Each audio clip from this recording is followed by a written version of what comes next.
యేసు ప్రభుల వారు పరలోకానికి వెళ్ళారని మనం నేర్చుకున్నాము. ఆయన ఆరోహణమై వెళ్ళిపోయాడు. ఆయన వెళ్ళిన తర్వాత నేను పరిశుద్ధాత్మను పంపిస్తానని ఆయన వాగ్దానం చేశాడు. అలాగనే ఆ వాగ్దానం ప్రకారంగా ఈ దినము పరిశుద్ధాత్మను ఆయన సంఘం మీదకి పంపించాడు. పరిశుద్ధాత్మ దేవుడు ఇంకా ఎప్పుడు మన దగ్గరే ఉంటాడు. ఆయన మనలను విడిచిపెట్టి పోయే దేవుడు కాదు. ఎల్లప్పుడూ నీతో నాతో ఉండేటటువంటి ప్రభు అయి ఉన్నాడు. దేవునికి వందనాలు, స్తోత్రాలు చెల్లిస్తున్నాం.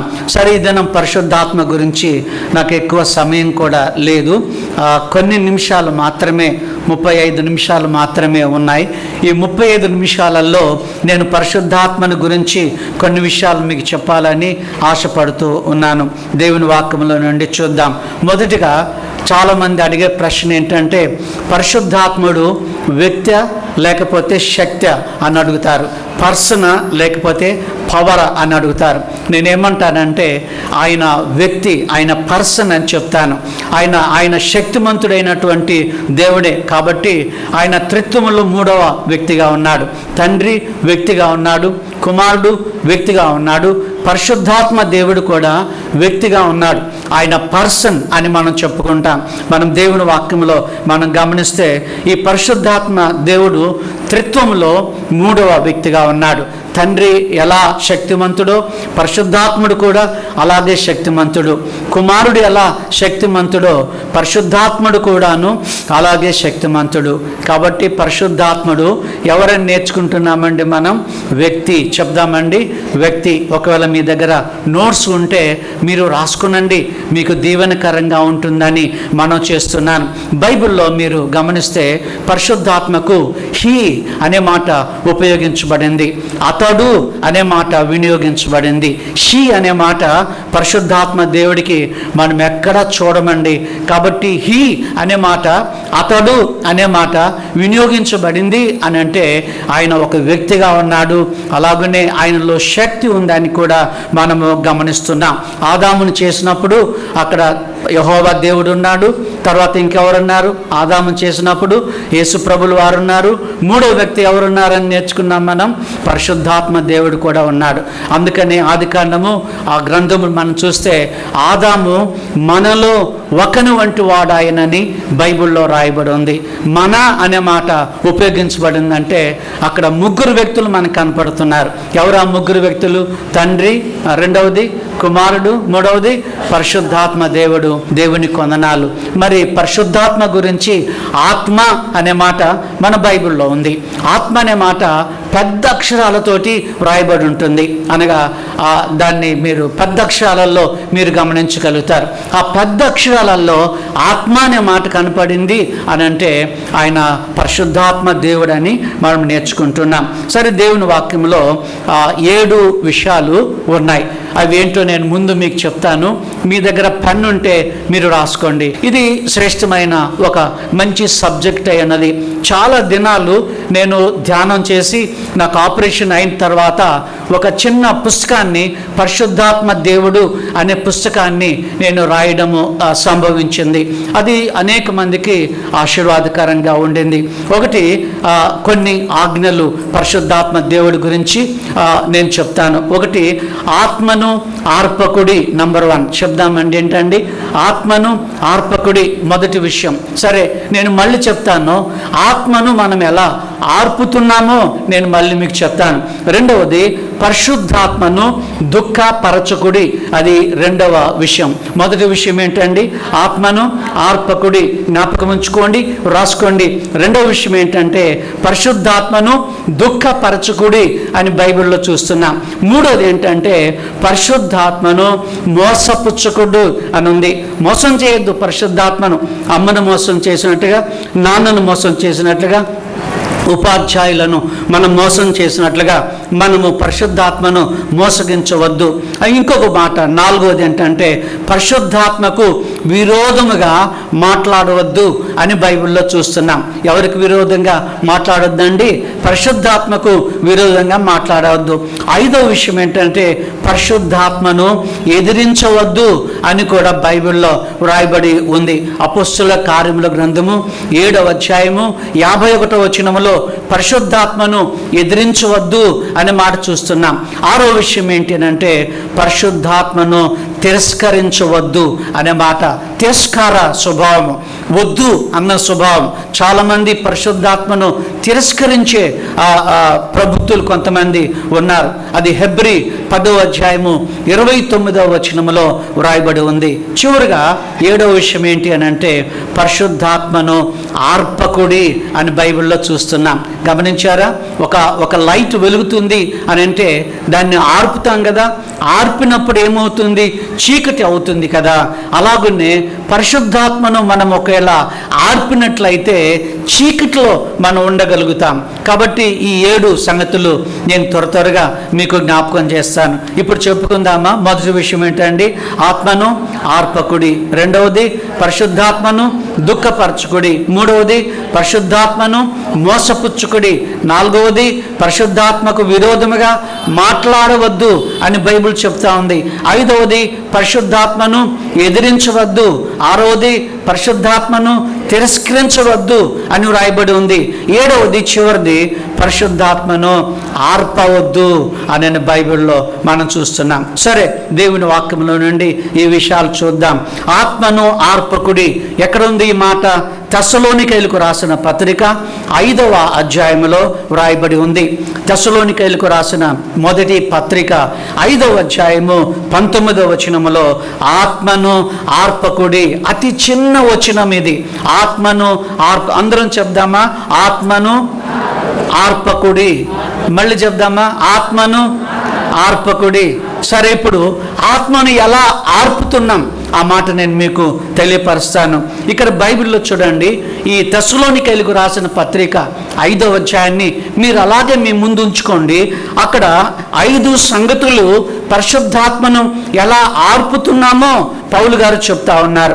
ఒకటి ఎలాగంటే ఎల్లప్పుడూ సంతోషంగా ఉండండి. 5:15లో ఉంది చూడండి. రెండవది ఎడతెగక ప్రార్థన చేయండి. 5:15లోనే ఉంది.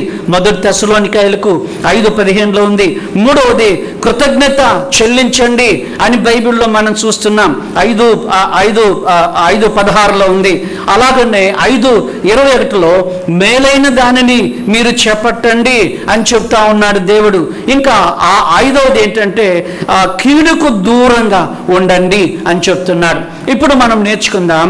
ఎల్లప్పుడూ మనము సంతోషంగా లేము అనుకోండి, ఆత్మను ఆర్పినటువంటి వాళ్ళం అవుతాం. కొన్నిసార్లు చాలా విచారంగా ఉంటాం. దేవుని మందిరానికి వచ్చినప్పుడు, ఫంక్షన్స్కి వెళ్ళినప్పుడు విచారంగా ఉంటాం. అలా మీరు విచారంగా ఉంటే ఆత్మను ఆర్పిన వారు అవుతారు. రెండవది ప్రార్థన మానేసాం అనుకోండి, ఆత్మను ఆర్పినటువంటి వాళ్ళం అవుతాం. మూడవది దేవుడిచ్చిన వాటికి మనము కృతజ్ఞత చెల్లించలేదు అని అనుకోండి, మనం ఆత్మను ఆర్పిన వాళ్ళం అవుతాం. మేలైన దాన్ని చేపట్టకుండా కీడు విషయాలు మనం జరిగిస్తున్నాము అనుకోండి, ఆత్మను ఆర్పినటువంటి వాళ్ళం అవుతాం. 5వ విషయం ఏంటంటే కీడుకు మనం దూరంగా ఉండకుండా కీడుకు దగ్గరగా ఉన్నామనుకోండి, ఆత్మను ఆర్పినటువంటి వాళ్ళం అవుతాం. ఎలా ఆత్మను ఆర్పుతున్నామో అపోస్తలుడైన పౌలు తెస్సలోనికైలకు రాసిన మొదటి పత్రిక 5వ అధ్యాయములో ఆ విషయాలు మనము గమనిస్తున్నాం. హల్లెలూయా చెప్దామా? హల్లెలూయా. రెండవ విషయానికి వద్దాం. రెండవ విషయం ఏమని మీరు రాసుకున్నారండి? పరిశుద్ధాత్మను దుఃఖపరచకుడి. మళ్ళీ చెప్దామా? పరిశుద్ధాత్మను దుఃఖపరచకుడి. ఎఫెసీ 4:30లో రాసి ఉంది, పరిశుద్ధాత్మను దుఃఖపరచకుడి అనే మాట మనం చూస్తున్నాం. అక్కడే మనం చూస్తున్నాం జవాబు. పరిశుద్ధాత్మను ఎలా మనం దుఃఖ పెడుతున్నాం చూడండి. తల్లిదండ్రులని దుఃఖ పెడతాం డబ్బు కావాలని, నాన్నను దుఃఖ పెడతాం డబ్బు కావాలని, మన గురువులను మనం దుఃఖ పెడతాం, అనవసరమైన విషయాలు చేయమని మనం దుఃఖ పెడతాం. కానీ పరిశుద్ధాత్ముడు కూడా దుఃఖపడుతున్నాడు అని చూస్తున్నాం. అంటే ఆయన గుండెను పిండిన వాళ్ళం అవుతున్నామని బైబిల్లో రాయబడి ఉంది. ఎలా ఆయన గుండెను పిండిన వాళ్ళం అవుతున్నాం? ఎలా పరిశుద్ధాత్మను దుఃఖ పెడుతున్నామంటే ఎఫెసీ 4వ అధ్యాయంలో 30వ వచనములో వ్రాయబడి ఉంది, అబద్ధాలు చెప్పడము ద్వారా మనం ఆయనను దుఃఖ పెడతా ఉన్నాం. కోపపడుట ద్వారా మనం ఆయనను దుఃఖ పెడుతున్నాం. మూడవది ఏంటంటే దొంగిలించుట ద్వారా ఆయనను మనము దుఃఖ పెడుతున్నాం. నాలుగవది చెడ్డ మాటలు చాలా పర్యాయములు, కోపంలో ఏదో మాట్లాడతాం. మనం కారులో మనం వెళ్తా ఉన్నాం, ఎవరైనా అడ్డుగా వచ్చారనుకోండి, ఏదైనా ఒక చెడ్డ మాట నోట్లో నుండి వస్తుంది. ఎవరైనా మాటలు వినలేదనుకోండి, మన నోట్ల నుంచి చెడు మాటలు వస్తూ ఉంటాయి. కనుక ప్రియమైన బిడ్డలారా, అబద్ధాలు చెప్పడం ద్వారా ఒకటి, రెండవది కోపపడుట ద్వారా, మూడవది దొంగతనం చేయుట ద్వారా, నాలుగవది చెడ్డ మాటలు పలుకుట ద్వారా మనము పరిశుద్ధాత్మను ఏం చేస్తున్నామండి? దుఃఖపెడుతున్నామని బైబిల్లో మనం చూస్తున్నాం. మూడో విషయానికి మనం వద్దాం. మూడో విషయం ఏం నేర్చుకున్నామండి? పరిశుద్ధాత్మను మోసపుచ్చకుడి అని బైబిల్లో చూస్తున్నాం. గమనించారా? మోసపుచ్చవద్దు. కొన్నిసార్లు పిల్లలు ఏం చేస్తారు? మార్కులు తక్కువగా వచ్చాయని ఆ ప్రోగ్రెస్ కార్డులో వాళ్ళు దిద్దుకొని అక్కడ 30 మార్కులుంటే మరి 60 మార్కులను దిద్దుకొని అలా మోసం చేస్తాం కదా. అయితే పరిశుద్ధాత్మను కూడా మోసం చేస్తున్నామని దేవుని వాక్యం చెప్తా ఉంది. నిజంగానే మనం పరిశుద్ధాత్మను మోసపరుస్తున్నామా? అవును, మోసపరుస్తున్నాం. ఈ మాట అపోస్తలుల కార్యముల గ్రంథము 5వ అధ్యాయములో అననీయ సప్పీరాల గురించి వ్రాయబడి ఉంది. ఈ అననీయ సప్పీరా అనే ఇద్దరు ఈ భార్యాభర్తలు పరిశుద్ధాత్మను నిండుగా వాళ్ళు మోసం చేశారని బైబిల్లో రాయబడి ఉంది. ఎలా మోసం చేశారు?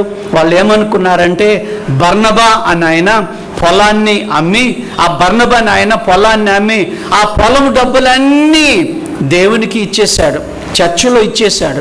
ఇచ్చేసిన తర్వాత ఏం జరిగింది అని అంటే, అననీయ సప్పీరాలు ఏమనుకున్నారంటే, బర్నబా అనేవాడు మాత్రమే ఎందుకు డబ్బు ఇవ్వాలి, మనం కూడా ఇద్దామని వాళ్ళకున్న పొలాన్ని ఇద్దరు భార్యాభర్తలు అమ్మేశారు. అమ్మేసిన తర్వాత అపోస్తలుల కార్యములు 5:13లో అదంతా అమ్మిన తర్వాత ఇంత డబ్బు వచ్చింది. ఇంత డబ్బు వచ్చేసరికి ఏం జరిగింది అని అంటే, ఇంత డబ్బు పేతురు గారి దగ్గర పెడితే ఆయన ఏం చేసుకుంటాడని సగం దాచుకొని సగం దేవుని మందిరాన్ని తీసుకెళ్లారు. పేతురు గారికి తెలిసిపోయింది, పరిశుద్ధాత్మ ద్వారా పేతురు గారికి తెలిసిపోయి పేతురు గారు ఏమన్నారంటే, ఇంతకే పొలం అమ్మారా? అవునండి, ఇంతకే పొలం అమ్మాం.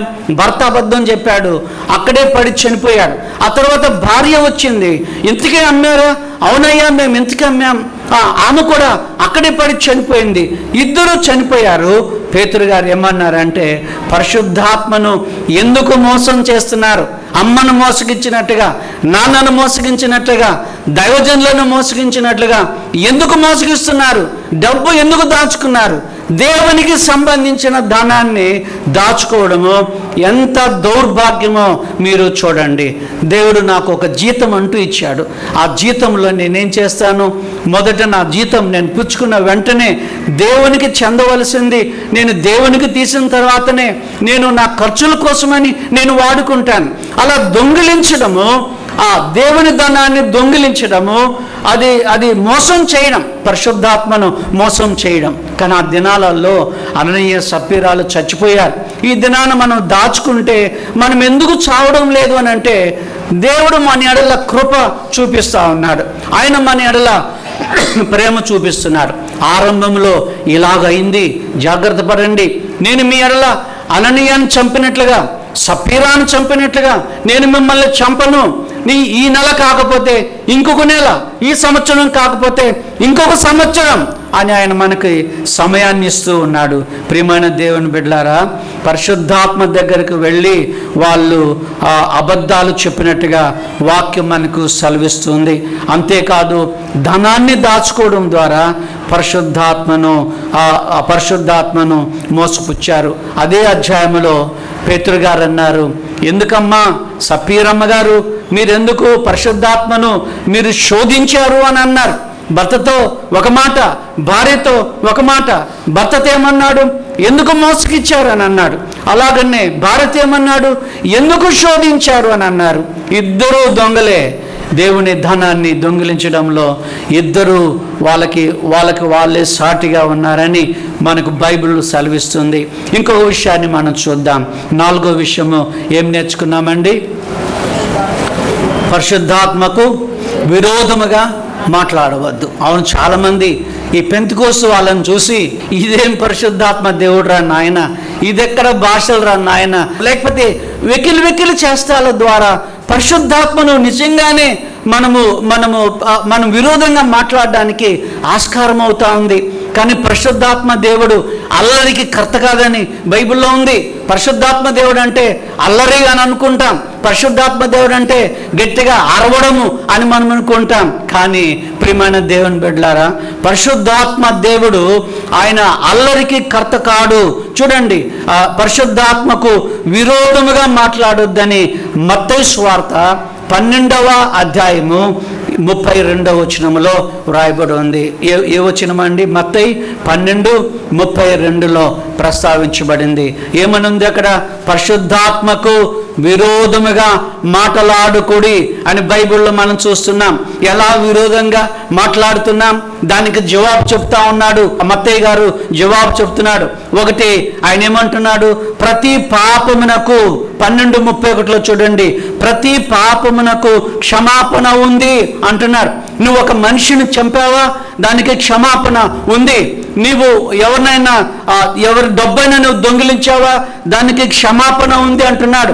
రెండవది అంటున్నాడు 12:31లో, మత్తయి 12:31లో, ప్రతి పాపమునకు క్షమాపణ ఉంది, ప్రతి దూషణకు కూడా క్షమాపణ ఉంది.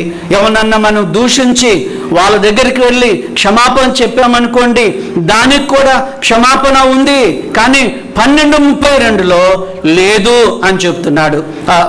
మూడో విషయం ఏంటంటే, మనిషి కుమారునికి విరోధంగా మనం మాట్లాడినా, యేసు ప్రభువుల వారికి విరోధంగా మనం మాట్లాడినా దానికి క్షమాపణ ఉంది ఆయన చెప్తా ఉన్నాడు. కానీ క్షమాపణ లేదు. ఎక్కడ లేదంటే 32వ వచనములో, పరిశుద్ధాత్మకు విరోధముగా మాటలాని వానికి క్షమాపణ లేదు, ఈ యుగమందు లేదు, పై యుగమందు కూడా లేదు అని చెప్తా ఉన్నాడు. కానీ ఒక్క విషయంలో మాత్రమే దేవుడు మనల్ని క్షమించాడు. దేవుని కుమారునికి విరోధంగా మాట్లాడితే ఆయన క్షమిస్తాడు. దూషణ మాటలు మీరు మాట్లాడితే ఆయన క్షమిస్తాడు. పాపము చేస్తే క్షమాపణ ఉంది అని చెప్తున్నాడు. కానీ పరిశుద్ధాత్మకు విరోధంగా మనం మాట్లాడితే క్షమాపణ అసలు లేదు అంటున్నాడు. అందుకే మనము ప్రభు బిడ్డలంగా జాగ్రత్త పడి పరిశుద్ధాత్మకు విరోధంగా మాట్లాడకుండా ఉండాలని బైబిల్ మనకు సెలవిస్తూ ఉంది. హల్లెలూయా చెప్దామా? హల్లెలూయా గట్టిగా చెప్దామా? హల్లెలూయా. 5వ విషయాన్ని మనం చూద్దాం. మీరు చెప్పండి, 5వ విషయము ఏం రాసుకున్నారు మీ నోట్స్లో? పరిశుద్ధాత్మను ఎదిరించకుడి అని బైబిల్లో చూస్తున్నాం. అవును, పరిశుద్ధాత్మను ఎదిరిస్తున్నామా? ఉపాధ్యాయులను ఎదిరిస్తున్నాం, శత్రువులను మనం ఎదిరిస్తున్నాం. అలాగనే ప్రియమైన అమ్మను ఎదిరించి మాట్లాడుతున్నాం, నాన్నను ఎదిరించి మాట్లాడుతున్నాం. మనం ఏదేదో చాలా మందిని మనం ఎదిరిస్తూ ఉన్నాం కదండి. ఎవరైనా మన తప్పిదాలను ఎత్తి చూపితే వాళ్ళను మనం ఎదిరిస్తున్నాం. కానీ బైబిల్లో మనం గమనిస్తున్నాం ఏంటంటే, పరిశుద్ధాత్మను మనం ఎదిరించవద్దు అని బైబిల్లో చూస్తున్నాం. ఎలా ఎదిరిస్తున్నామో దేవుని వాక్యంలో రాయబడి ఉంది. అపొస్తలుల కార్యముల గ్రంథము 7వ అధ్యాయము 51వ వచనంలో స్టెఫెనును చంపివేశారు, రాళ్ళు వేసి చంపివేశారు. అక్కడ సౌలు అనే పౌలు అనబడిన వాడు అక్కడే ఉన్నాడు. ఆయన సాక్షిగా ఉన్నాడు. స్టెఫెనుని చంపివేయండి అన్నాడు. స్టెఫెను యొక్క శరీరం అంతా రక్తసిక్తమైంది. స్టెఫెను మాట్లాడుతూనే ఉన్నాడు. స్టెఫెను ఒక ప్రసంగం చేశాడు. ఆయన 3 విషయాలను ఆయన చెప్తూ ఉన్నాడు. మీరు అవిధేయులుగా ఉన్నారు, నన్ను చంపుతున్న మీరు అవిధేయులుగా ఉన్నారు. రెండవది హింసిస్తూ ఉన్నారు, మూడవది చంపుతూ ఉన్నారని చెప్తా ఉన్నారు. అవును, దేవుని సేవకులను చంపుతూ ఉన్నప్పుడు పరిశుద్ధాత్మను దేవుణ్ణి ఎదిరించినటువంటి వారం అవుతాం.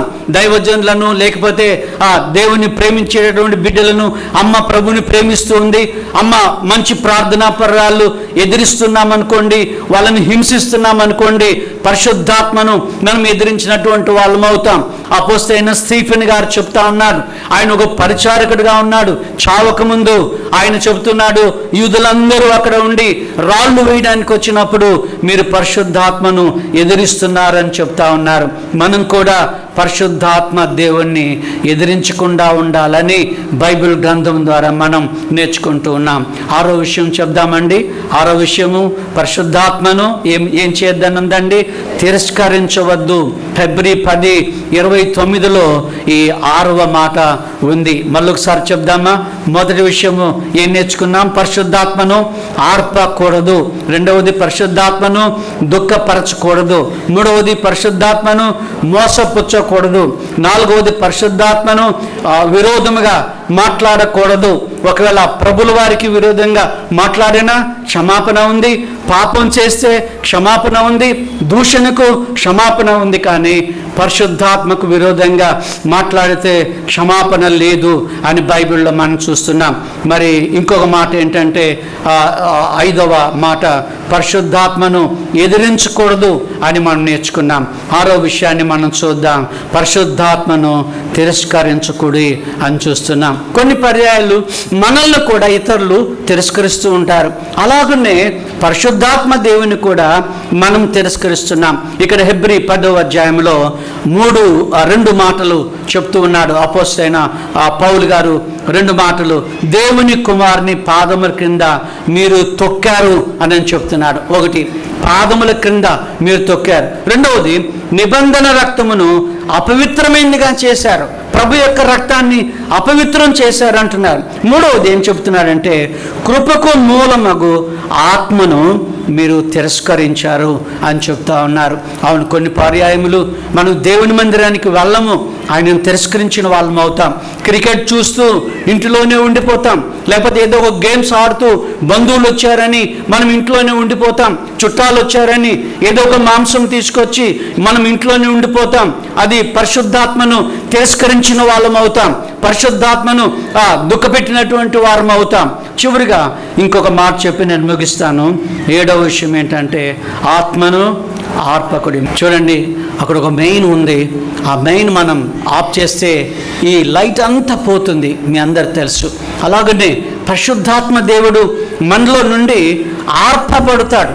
పరిశుద్ధాత్మ దేవుడు వెళ్ళిపోతాడు కొన్నిసార్లు. ఎందుకంటే పరిశుద్ధాత్మ దేవుడిని మనం దుఃఖపెడుతూ పరిశుద్ధాత్మ దేవుడు వచ్చాడని తరచూ మనం పాపం చేస్తున్నాము అనుకోండి, ఆత్మదేవుడు ఏమవుతాడు? మెల్లమెల్లగా మన నుండి ఆయన దూరం అయిపోతాడు. శాంసన్ విషయంలో ఆయన గొప్ప ఆత్మను పొందినటువంటి వ్యక్తి శాంసన్, మనందరికీ తెలుసు. ఆయన తరచూ వేశ్యల దగ్గరికి పోవడం, తరచూ ద్రాక్షరసం దగ్గరికి పోవడం, తరచూ ద్రాక్ష తోటల దగ్గరికి వెళ్ళడం, తరచూ మనుషులని చంపడం, ఇలాంటి కార్యాలన్నీ చేస్తూ ఉంటే ఒకానొక దినాన పరిశుద్ధాత్మ దేవుడు ఆయన నుండి దూరం అయిపోయాడు. ఆత్మదేవుడు ఆయనను దూరం అయిపోయాడని ఒకానొక సంఘటనలో ఆయన తెలుసుకున్నాడు. తరచూ మనం తప్పిదాలు చేస్తున్నాము అని అనుకోండి, ఆత్మదేవుడు నీ నుండి నా నుండి ఆయన దూరం అయిపోతాడు. ఆత్మను ఆర్పినటువంటి వాళ్ళం అవుతాం. అన్ని రోజులు మన దగ్గర చాలామంది దైవజనులు మనం చూస్తూ ఉంటాం. ఒక 10 సంవత్సరాల కిందట గొప్ప అద్భుత కార్యాలు జరిగించినటువంటి వాళ్ళు ఇప్పుడు కనపడకుండా వెళ్ళారు. ఏమయ్యారు అని అంటే, వాళ్ళ ఆత్మను, ఆ ఆత్మదేవుణ్ణి డబ్బు కోసమని అమ్ముకున్న వాళ్ళు ఉన్నారు. ప్రియమైన బిడ్డలారా, ఒక పాస్టర్ గారి దగ్గరికి ఒక తల్లి వెళ్ళి మా ఇంటికి రండి అని పిలిస్తే ఆ పాస్టర్ గారు అన్నారట, ఆఫీస్కి వెళ్ళి మీరు ఒక 10,000 కట్టి రసీదు తీసుకునండి, అప్పుడు నేను మీ ఇంటికి వస్తాను. అలాంటి వాళ్ళ దగ్గర ఆత్మదేవుడు ఉంటాడా? ఉండనే ఉండడు. లేకపోతే నాతో మీరు భోంచేయాలంటే ఇంత డబ్బు ఇవ్వాలి, నాతో ఫోటో తీసుకోవాలంటే ఇంత డబ్బు ఇవ్వాలన్నప్పుడు పరిశుద్ధాత్మ దేవుడు ఉంటాడా? ఉండొచ్చు కొన్ని పర్యాయాలు. కానీ మన నుండి కొన్ని దినాలు అయిన తర్వాత ఆయన దూరం అయిపోతూ ఉంటాడు. మెల్లమెల్లగా ఒక మైలు ఆయన దూరం అయిపోతూ ఉంటాడు. కాబట్టి ఆత్మను ఆర్పకుడి అని బైబిల్లో ఉంది. పరిశుద్ధాత్మ దేవునికి కొన్ని పేర్లు ఉన్నాయి, మీరు చదివారో నాకు తెలియదు. ఒకటి పరిశుద్ధాత్మ దేవుడు, రెండవది సత్యస్వరూపి అయిన దేవుడు, మూడవది మహిమ స్వరూపి అయిన దేవుడు, నాలుగవది సాక్ష్యమిచ్చే పరిశుద్ధాత్మ దేవుడు, ఐదవది విజ్ఞాపన చేసే పరిశుద్ధాత్మ దేవుడు. ఈ 5 విషయాలు మీ దృష్టిలో ఉంచుకోండి. ఈ 5 సంగతులు నేను మీకు జ్ఞాపకం చేస్తాను చాలా క్లుప్తంగా. ఒకటి, పరిశుద్ధాత్మ దేవుడు ఆయన ఎలా ఆర్పుతున్నామంటే, మనము పరిశుద్ధ జీవితాన్ని జీవించకుండా ఉన్నట్లయితే మనము పరిశుద్ధాత్మను ఆర్పినటువంటి వాళ్ళం అవుతాం. ఇంకా పాప జీవితంలోనే మనం ఉన్నామనుకోండి, ఆయన్ను ఆర్పిన వాళ్ళం అవుతాం. రెండవ పేరు, ఆయనకున్న పేరు ఏంటంటే సత్య స్వరూపి అయిన ఆత్మ. సత్య జీవితాన్ని మనం జీవించకుండా ఉంటే, అబద్ధాల జీవితాన్ని మనం జీవిస్తూ ఉంటే ఆయనను ఆర్పినటువంటి వారం అవుతాం. మూడవది ఏంటంటే మహిమ స్వరూపి అయినటువంటి దేవుడు, అనగా మహిమ కలిగినటువంటి దేవుడు. దేవుణ్ణి మనము మహిమపరచలేదు అనుకోండి, దేవుడు ఒక స్కూటర్ ఇచ్చాడు, మహిమపరచలేదు. కారు ఇచ్చాడు, మహిమపరచలేదు. ఇల్లు ఇచ్చాడు, మహిమపరచలేదు. మంచి ఉద్యోగం ఇచ్చాడు, మహిమపరచలేదు. ఒకవేళ అలా మనం మహింపరచకపోతే ఆయనను ఆర్పినటువంటి వాళ్ళం అవుతాం. ఇంకా 4వ పేరు ఏంటి? ఆయనకున్న పేరు సాక్ష్యం ఇచ్చే దేవుడు. సాక్ష్యం చెప్పలేదు, చాలా ఏండ్లు అయిపోయింది సాక్ష్యం చెప్పక. నిన్న 2 బిడ్డలు బాప్సం తీసుకున్నారు. వాళ్ళకి చెప్పాను, మీరు ఎవరికైనా సాక్ష్యం చెప్తా ఉండాలి. అవును, ఆత్మదేవుడు వెలుగుతూ ఉండాలి అంటే ఎవరితో ఒకరితో మనం సాక్ష్యం చెప్పాలి. 5వ పేరు, పరిశుద్ధాత్మకు 5వ పేరు, చివరి పేరు ఏంటంటే విజ్ఞాపన చేయు ఆత్మ. జకర్యా గ్రంథంలో ఉంది, విజ్ఞాపన చేయు ఆత్మ. ప్రియమైన దేవుని బిడ్డలారా, మనము ఇతరుల కొరకు విజ్ఞాపన చేయలేదు అనుకోండి, ఆత్మను ఆర్పిన వాళ్ళం అవుతాం. చూడండి, మీలో ఎంతమంది మీ ఫ్రెండ్స్ కొరకు రోజు ప్రార్థన చేస్తారో నాకు తెలియదు. మీ పాస్టర్ గారి కొరకు ఎంతమంది రోజు ప్రార్థన చేస్తారో నేను మిమ్మల్ని అడగను లేదు. నీ తల్లి కొరకు, నీ తండ్రి కొరకు, ఎవరో జబ్బుతో ఉన్నారు, మీకు తెలిసిన వాళ్ళు హాస్పిటల్లో ఉన్నారు, అక్కడ మనకి పిఎస్ సిస్టమ్ ఆపరేట్ చేసే అబ్బాయి వాళ్ళ అమ్మ క్యాన్సర్తో బాధపడుతూ యశోద హాస్పిటల్లో ఉంది, మనం ప్రార్థన చేస్తూ ఉన్నాం. అలా మీరు ప్రార్థన చేయకుండా ఉంటే ఆత్మను ఆర్పినటువంటి వాళ్ళం అవుతామని బైబిల్ గ్రంథం ద్వారా మనము నేర్చుకుంటూ ఉన్నాం. వాళ్ళ గురించి నిత్యము ప్రార్థన చేయండి, మర్చిపోవద్దు. వ్రేళ్ల మీద పేర్లు పెట్టుకోండి, పర్వాలేదు. ఫలానా దైవ సేవకురాలు, ఫలానా దైవ సేవకుడు, ఫలానా బిషప్, ఫలానా నా స్నేహితుడు అనారోగ్యంగా ఉన్నాడు, ఫలానా నా స్నేహితురాలు ఇబ్బందులు ఉంది, హాస్పిటల్లో ఉంది. వారి కొరకు మీరు రెగ్యులర్గా మీరు ప్రార్థన చేయండి, మీకు గొప్ప లాభం కలుగుతుందండి. ఏంటి ఆ లాభం అంటే, ఇప్పటికి నేను చాలాసార్లు చెప్పాను. నేను అక్కడ చంద్రయ్య అని ఆయన ఉన్నాడు, ఆ చంద్రయ్య కొరకు నేను ప్రార్థన చేస్తే నాకు లాభం అని బైబిల్ చెప్తా ఉంది. ఏంటి ఆ లాభము? మీకు ఏబు భక్తుడు తెలుసా? ఎంతమంది తెలుసు ఏబు భక్తుడు? మీ అందరు తెలుసు. ఆయనకి ఎంతమంది స్నేహితులు ఉన్నారు మీకు తెలుసు కదా. వాళ్ళు తప్పు చేశారు దేవుని దృష్టిలో. ఆ ఫ్రెండ్స్ ఓదార్చడానికి అని వచ్చి తప్పిదం చేశారు. తప్పిదం చేసినప్పుడు దేవుడు ఏమన్నారంటే, మీరు తప్పు చేశారు, నా స్నేహితుడైనటువంటి, నా సేవకుడైనటువంటి మీరు ఏబు దగ్గరికి వెళ్ళండి, ఏబు మీ కొరకు ప్రార్థన చేస్తాడన్నాడు. ఏబు ఆ స్నేహితులందరి కొరకు ప్రార్థన చేశాడు. వాళ్ళు చేసిన నేరం ఏంటి అని అంటే, వాళ్ళు ఏ తప్పుదు చేయలేదు, వాళ్ళు ఎవరి గొంతు పిసకలేదు, ఎవరితోనూ వాళ్ళు పాపము చేయలేదు, కానీ యుక్తంగా మాట్లాడలేదు, పాజిటివ్గా వాళ్ళు మాట్లాడలేదు. ఏబు దగ్గరికి వెళ్ళి ఓదార్చేదానికి బదులుగా నువ్వేం పాపం చేశావో అని చెప్తా ఉన్నారు, నువ్వు ఏ దోషం చేశావో అని చెప్తా ఉన్నారు. ఇలాంటి మాటలు దేవునికి ఇష్టం లేక దేవుడు అన్నాడు, మీరు నా సేవకుడైనటువంటి ఏబు దగ్గరికి వెళ్ళండి, ఆయన మీ కొరకు ప్రార్థన చేస్తాడు. వాళ్ళు ఏబు దగ్గరికి వెళితే ప్రార్థన చేశాడు. ఏబు ప్రార్థన చేసినప్పుడు ఎన్ని లాభాలు కలిగాయంటే, 100 గొర్రెలకు బదులుగా 1000 గొర్రెలకు బదులుగా 2000 గొర్రెలు, 100 ఉదాహరణకు చెప్తున్నాను, 100 ఎద్దులకు బదులుగా 2000 ఎద్దులు ఆయనకు దొరికాయి. కనుక ఇలాగన దీవించబడ్డాడు. పోయిన ఆరోగ్యం అంతా మళ్ళీ తిరిగి ఏబు భక్తునికి వచ్చింది. ఆయన దగ్గర నుంచి బంధువులు, స్నేహితులు అందరూ వెళ్ళిపోయారు. ఆయన భార్యకు కూడాను ఏవో వాసన పడలేదు, కాబట్టి వాళ్ళంతా దూరం అయిపోయారు. వాళ్ళందరూ ఆయన నుండి దూరం అయిపోయారు. మళ్ళీ వాళ్ళందరూ తిరిగి వచ్చారు. వాళ్ళ అన్నయ్యకు ఉంగరాలు పెట్టారు. ఉన్నది 10 వ్రేళ్ళే, కానీ అంతకంటే ఎక్కువ ఆస్తి ఆయనకు వచ్చింది. భూమి తిరిగి వచ్చింది. 10 మంది పిల్లలు చచ్చిపోయారు. మళ్ళీ వాళ్ళందరినీ దేవుడు ఇంకొక సంతానంగా ఆయనకు అనుగ్రహించారు. ఎందుకు ఇవన్నీ చెప్తున్నానంటే, ఇతరుల కొరకు ప్రార్థన చేయడం ద్వారా మనం దీవించబడతామని బైబిల్లో రాయబడి ఉంది. కాబట్టి మనం కూడా పరిశుద్ధాత్మ దేవునికి ఉన్న పేరు ఏంటంటే విజ్ఞాపన చేయు ఆత్మ అనుంది. విజ్ఞాపన చేసే ఆత్మ నీలో ఒకవేళ విజ్ఞాపన చేసే ఆత్మ ఉంటే నీ ఇల్లు దీవించబడుతుందండి, నీ భార్య దీవించబడుతుందండి, నీ పిల్లలు దీవించబడుతుందండి, నీ ఉద్యోగం దీవించబడుతుందండి. విజ్ఞాపన చేయండి. ఒక చిన్న నోట్బుక్ నీ దగ్గర పెట్టుకోండి. నాకు ఒక మిషనరీ తెలుసు. ఆయన నేను పాటలు పాడడానికి స్టూడెంట్గా ఉన్నప్పుడు ఆయన కారులో బైబిల్ కాలేజీ నుండి నన్ను మాచర్ల అక్కడ చిన్న గ్రామాలకు నన్ను తీసుకెళ్తూ ఉండేవాడు. ఆయన దగ్గర ఒక చిన్న బుక్ ఆయన జేబులో ఉండడాన్ని నేను గమనించాను. ఇక చిన్న బుక్లెట్ ఒక చిన్నది ఉంది, జేబులో పెట్టుకొని ఉన్నాడు. రెడ్ లైట్ వచ్చినప్పుడు ఆ బుక్ బయట తీస్తున్నాడు, ఏదో చెప్తున్నాడు, లోపలేసుకుంటున్నాడు. నేను ఆయన అడిగాను 2-3 సార్లు చూసి, అయ్యా ఏంటి అందులో ఏం రాసుకున్నారు, ఏం చూస్తున్నారు, ఎందుకు జేబులు పెట్టుకుంటున్నారంటే, ఈ ఒక్క క్షణంలో ఒకరి కొరకు ప్రార్థన చేయాలని నాకు ఆశ అని అన్నాడు గిబ్సన్ అయ్య గారు.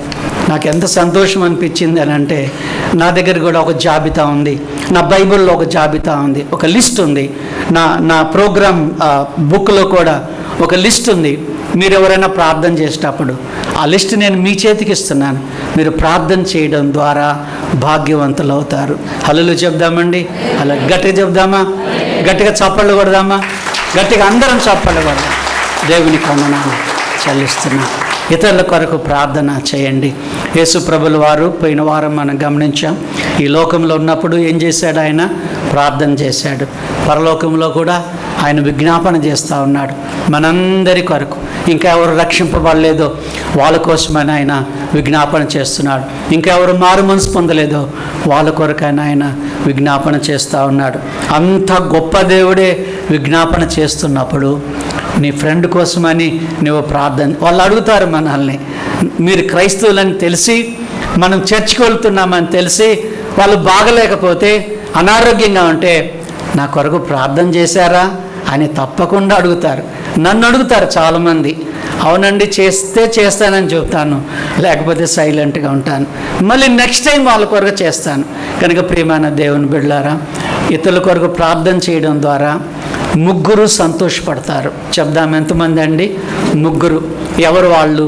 నేను నా ఎదుటి వాళ్ళ కొరకు ప్రార్థన చేస్తే వాళ్ళకు సంతోషం, నాకు కూడా సంతోషం. ఇందులో 2 ఉన్నారు. ఎదుటి వాళ్ళకు మనం వెళ్ళి చెప్తాం, అయ్యా నేను నీ కొరకు ప్రార్థన చేస్తున్నాను, చాలా వందనాలండి, మీ ప్రార్థన ద్వారానే నేను బ్రతుకున్నాను అని అంటాం కదా. వాళ్ళకు సంతోషం, చేస్తున్న నాకు కూడా సంతోషం, నాకు ఆస్తి రెట్టింపు అవుతుంది. దేవుడు 2 అంతలుగా, ఒకవేళ కార్లు 2 అంతలుగా, ఆస్తి 2 అంతలుగా, భూమి 2 అంతలుగా, ఇల్లు 2 అంతలుగా ఆయన ఇచ్చే దేవుడు. 3వ వ్యక్తి ఎవరనంటే, మనం ఇతరుల కొరకు ప్రార్థన చేయడం ద్వారా పరలోకముందున్న దేవుడు సంతోషపడతాడు. ఎంతమందికి ఆనందం అండి? చెప్దాం, ఎంతమందికి ఆనందం? 3కి ఆనందం. ఆ మిషనరీ మీకు చెప్పాను కదా, 100 సంవత్సరాల పైన బ్రతికాడు ఆయన. 50 సంవత్సరాలు కర్నూలులో, నెల్లూరులో, సికింద్రాబాద్లో, చాలా ప్రదేశాలలో ఆయన తన కుటుంబాన్ని అమెరికాలో వదిలిపెట్టి ఆయన భార్య ట్రేసీ, అమ్మగారి పేరు ట్రేసీ, మాకు ఇంగ్లీష్ టీచర్గా ఉండేది అమ్మగారు, అయ్యగారేమో మాకు ప్రొఫెసర్గా ఉంటూ ఉండేవాడు. 100 సంవత్సరాలు వాళ్ళు బ్రతికారు. ఆయుష్ దేవుడిచ్చాడు. ఏబుకి ఇచ్చినటువంటి ఆయుష్ దేవుడు ఆ మిషనరీకి ఇచ్చాడు.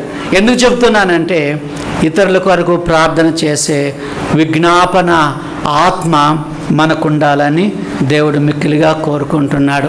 ఎంతమంది ఇతరుల కొరకు ప్రార్థన చేయాలని తీర్మానం చేసుకున్నారో నాకు తెలియదు. రోజులో కనీసము 2 గురించి అయినా, రోజులో కనీసము 3 గురించి అయినా మనం ప్రార్థన చేస్తే దేవుడు మనలను గొప్పగా ఆశీర్వదిస్తారని దేవుని వాక్యం ద్వారా మనము గమనిస్తున్నాము. దేవుని వందనాలు చెల్లిస్తూ ఉన్నాం. చూడండి, ఒక రెఫరెన్స్ చూపెట్టి నేను ముగిస్తాను. మీ బైబిల్లో మీరు కూడా చూడండి, అండర్లైన్ చేసుకోండి. ఈరోజు నేను నా ఫ్రెండ్ కొరకు ప్రార్థన చేస్తాను, నా స్నేహితురాల కొరకు ప్రార్థన చేస్తాను, నా స్నేహితుని కొరకు ప్రార్థన చేస్తాను, మా పాస్టర్ గారి కొరకు ప్రార్థన చేస్తాను, కుటుంబం కొరకు ప్రార్థన చేస్తాను. దయచేసి అండర్లైన్ చేసుకోండి. జకర్యా గ్రంథము 12వ అధ్యాయము 10వ వచనం చదువుదామా? 12:10. ఒకవేళ మీకు దొరకపోతే 783వ పేజీ, 783వ పేజీ, 783వ పేజీలో 12:10లో చూడండి. దావీదు సంతతి మీదను యెరూషలేము నివాసుల మీదను కరుణనుందించు ఆత్మను, విజ్ఞాపన చేయు ఆత్మను నేను కుమ్మరించెదను. ఏ ఆత్మటండి? విజ్ఞాపన చేసే ఆత్మ, ఇతరుల కొరకు ప్రార్థన చేసే ఆత్మ నేను కుమ్మరిస్తానని ఆయన చెప్తా ఉన్నాడు. ఈ ఆత్మను ఈ పరిశుద్ధాత్మ కుమ్మరింపు దినాన, ఈ పెంతెకోస్తు దినాన మనందరం ఈ ఆత్మను పొందుకోవాలని దేవుని వాక్యం ద్వారా మనందరం కూడా నేర్చుకుంటూ ఉన్నాం. కనుక ప్రియమైన దేవుని బిడ్డలారా, ఇతరుల కొరకని మనము ప్రార్థన చేద్దాం, ఇతరుల కొరకని మనం విజ్ఞాపన చేద్దాం. కొంతమంది మీద దేవుడు ఇంకొక ఆత్మను కుమ్మరించాడట. నిద్రాత్మ అని బైబిల్లో ఉంది. ఏ ఆత్మ అండి? నిద్రాత్మ. కొంతమంది ఎంత చక్కగా రోజంతా పడుకుంటారో, నాకు అలాంటి వాళ్ళని చూస్తే కుళ్ళు పుట్టుద్ది. నాకు కూడా అట్టాటి నిద్ర ఉంటే ఎంతో బాగుండని. తెల్లారక ముందే లేచి కూర్చుంటా మా వాళ్ళందరూ తిడతా ఉంటారు, ఎందుకు అంత ముందుగా లేచి కూర్చుంటావని. ఏం చేద్దాం, నిద్ర సరిగా అంటే వస్తుంది. 8 hours పడుకుంటాను, అంతకంటే ఎక్కువ. కొంతమంది రోజంతా పడుకుంటారు. అమ్మాయి ఉందా బ్రదర్? పడుకుందండి అంటారు కదండి. అప్పుడు ఎంత 2 o'clock మధ్యాహ్నం 2 గంటలు అవుతుంది. ఏ ఆత్మ అది? నిద్రాత్మ. తెలుగులో ఒక సామెత ఉంది కదా, పగటి నిద్ర పనికి చేటట. చెప్దామా? పగటి నిద్ర పనికి చేటు. గమనించారా? నిద్రపోవడానికి దేవుడు ఒక దినం ఇచ్చాడు. ఇప్పుడు ఇచ్చాడు దినం? రాత్రి ఇచ్చాడు. నాన్న ఆవులింతలు వస్తున్నాయి. అప్పుడు నిద్ర అంటానే కొంతమంది నోరు తెరిచేశారు. సరే, పడుకోవడానికి దేవుడు రాత్రి ఇచ్చాడు, పని చేయడానికి దేవుడు పగలిచ్చాడు. మీరు దేవుడు వాక్యం ద్వారా దేవుడు మాట్లాడుతున్నాడు మనతోటి. నిద్రపోయే ఆత్మను మన నుండి దూరం చేసుకుందాం. కొంతసేపు అయినా నువ్వు మోకాళ్ళ ఊన అవసరం లేదు, మోకాళ్ళ మీద ఉండని అవసరం. నువ్వు మంచం మీద నీకు కూర్చో, బాగలేదు, నీ కీళ్ళు బాగలేవు, కాళ్ళు బాగలేవు, మోకాళ్ళు బాగలేవు, పర్లేదు, మంచం మీదనే కూర్చో, ఒక చైర్లో కూర్చో, ప్రార్థన చేయి, పర్వాలేదు. నేను ఒకరింట్లో ఉన్నాను, ఒక ఆంధ్రప్రదేశ్లో ఒకరింట్లో. ఆ తల్లి మంచం దగ్గరలోనే ఇలాంటి చైర్ ఒకటి వేసుకుంది. నేను ఆమెను అడిగాను, అమ్మ ఎందుకు చైర్ అంటే, అయ్యా మోకాళ్ళ మీద ఉండలేను, 5 గంటలకే మెలకు వస్తుంది, కాబట్టి ఈ చైర్లో కూర్చొని ప్రార్థన చేస్తాను. నేను మంచం ఉంది కదమ్మా, మంచం మీద అంటే ఆమె అంటుంది, మంచం మీద కూర్చుంటే నిద్ర వచ్చేస్తుందండి, అందుకని కుర్చీలో కూర్చుంటున్నా. అలా ప్రార్థన చేస్తే దేవుడు వినడని ఏమి లేదు. ఏ ఆత్మని కలిగి ఉందామండి? విజ్ఞాపన చేసే ఆత్మ. ఒక మాట చెప్దాం, నేను చెప్పినాక మీరు చెప్పండి. దేవా, ఈ దినము నాకు విజ్ఞాపన చేసే నీ ఆత్మను దయచేయము. ఆమెన్. ఒక్కరి కోసమైనా రోజులో 2 కొరకైనా ప్రార్థన చేయండి, దేవుడు మనల్ని దీవిస్తాడు. కళ్ళు మూసుకోండి, ప్రార్థన చేద్దాం. నా మాట జాగ్రత్తగా విని మీ చేయి చూపెట్టండి. పాస్టర్ గారు, ఈ దినము నుండి ఒక్కరి కోసమైనా నా పొరుగు వాళ్ళ కోసం నేను ప్రార్థన చేస్తాను, దైవజనుల కొరకు నేను ప్రార్థన చేస్తాను, నాకు తెలిసిన దైవ సేవకురాండ్రు ఉన్నారు, వాళ్ళ కొరకు ప్రార్థన చేస్తాను. మా పాస్టర్ గారు హాస్పిటల్లో ఉన్నారు, అవును, వాళ్ళ కొరకు నేను ప్రార్థన చేస్తాను. విజ్ఞాపన చేసే ఆత్మ నాకు దయచేయమని ఎంతమంది ఈ రోజు నుంచి ప్రార్థన చేస్తారో మీ చేయి చూపెట్టండి. అమ్మ, ప్రభు మన దీవించునుగాక. బాబు, ప్రభు మన దీవించునుగాక. గాడ్ బ్లెస్ యు అమ్మ, దేవుడు మన దీవించునుగాక, ప్రభు మన దీవించునుగాక. చివరిసారిగా అడుగుతున్నాను, ఒక్కరి కోసం అన్న రోజులో ప్రార్థన చేయండి. గాడ్ బ్లెస్ యు అమ్మ, గాడ్ బ్లెస్ యు తల్లి, గాడ్ బ్లెస్ యు యవన బిడ్డ. చేతులు దించండి, ప్రార్థన చేస్తాను. ప్రేమగల పరలోకపు తండ్రి, మీ పాదములకు వందనాలు చెల్లిస్తున్నాం నాయన. మీ ప్రియకుమారుని రక్షకుడైన యేసుస్వామి పవిత్రమైన నామములో నీ పరిశుద్ధ సన్నిధిలో ఉంచిన గొప్ప ప్రభువా, మీకు వందనాలు చెల్లించుకొంచున్నాం. విజ్ఞాపన చేసే ఆత్మ గురించి ఎక్కువ మీరు మాట్లాడారు, మీకు స్తోత్రాలు. ఎవరి కొరకు ప్రార్థన చేయకుండా ఉండడము పాపమని నేర్చుకుంటున్నాం. నిద్రాత్మ తీసివేసి విజ్ఞాపన చేసే ఆత్మ దయచేయమని వేడుకుంటున్నాం ప్రభువా. పగటి పూట కానివ్వండి, రాత్రిపూట కానివ్వండి, నీ బిడ్డలమైన మేము మా ఇతర ఫ్రెండ్స్ కొరకు ప్రార్థన చేయడానికి, దైవజనుల కొరకు ప్రార్థన చేయడానికి, అమ్మ కొరకు ప్రార్థన చేయడానికి, నాన్న కొరకు ప్రార్థన చేయడానికి, యవన బిడ్డల కొరకు ప్రార్థన చేయడానికి కృప దయచేయమని వేడుకుంటూ యేసు నామం బట్టి అడుగుచున్నాం తండ్రి. ఆమెన్. ఆమెన్ అని మళ్ళీ చెప్దామండి.